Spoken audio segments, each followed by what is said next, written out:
So this is our RexPro field connection link.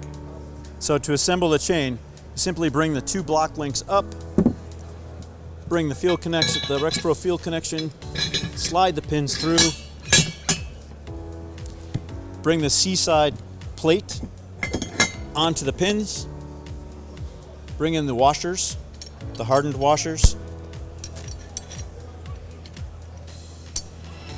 hand tighten the nuts,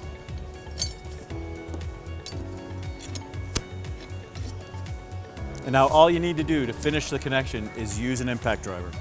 And we're going to ask that you go back and forth to make sure that you get an even press on the sidebar.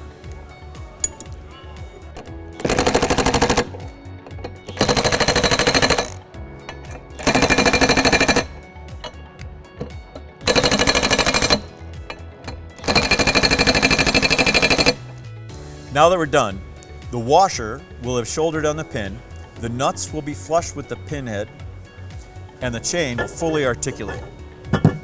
Your workers will have spent less time doing the work, less time in a dangerous environment, making RexPro a safer, faster, easier chain for you.